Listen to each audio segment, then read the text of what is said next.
Hello, আসসালামু আলাইকুম বন্ধুরা, সবাই কেমন আছেন? আশা করি সবাই অনেক ভালো আছেন। আলহামদুলিল্লাহ, আপনাদের দোয়ায় আমি অনেক ভালো আছি।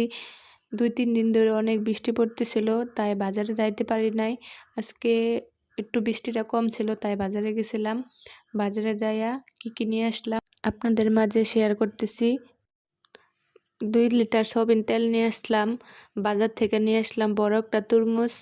আমার ছেলে অনেক তরমুজ পছন্দ করে। পরে বাজারে নতুন নতুন আম বাইর হয়েছে, তার জন্য 1 কেজি আম নিয়ে আসলাম।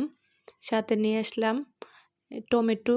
টমেটো সালাদ খাইতে সেই ভাল লাগে। তারপর নিয়ে আসলাম একটা বড় দেখা মিষ্টি কুমড়া। মিষ্টি কুমড়াটা দেখতে অনেক বড় হয়েছিল, বেশ ভালো হয়েছিল। তারপর তো নিয়ে আসলাম বড় বড় 2টা তেলাপিয়া মাছ।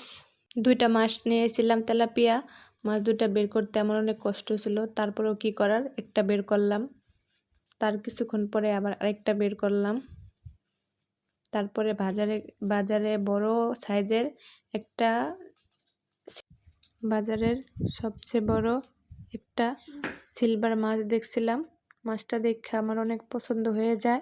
তারপর কি করার, তেলাপিয়া মাছ 2টা নেওয়ার পরেও ওই বড় মাছটা দেখে আমার অনেক পছন্দ হয়ে যায়। তারপর কি করার, ওই বড় মাছটা আমি নিয়ে নিলাম। দেখেন, বাসায় নিয়ে আসার পরে মাছটা অনেক বড় ছিল, তাই আমার বের করতে অনেক কষ্ট হইতেছিল। অনেক কষ্ট করার পরে মাছটা ব্যাগের থেকে বের করলাম। তারপরে মাছটা দেখা আমার ছেলে তো সেই খুশি, বলতেছে আম্মু আমাকে মাছটা রান্না করে দাও, আমি খাবো। ছেলেকে বললাম যে বাবা একটু পরে মাছটা কেটে তোমাকে পরে রান্না করে দিচ্ছি। আপনাদের মাঝে আজকে আমার এই বাজারের ভিডিওটা কেমন লাগলো সবাই কমেন্টে জানাবেন। সবাই ভালো থাকবেন। আল্লাহ হাফেজ। সবাই ভালো থাকবেন, আমার জন্য দোয়া করবেন।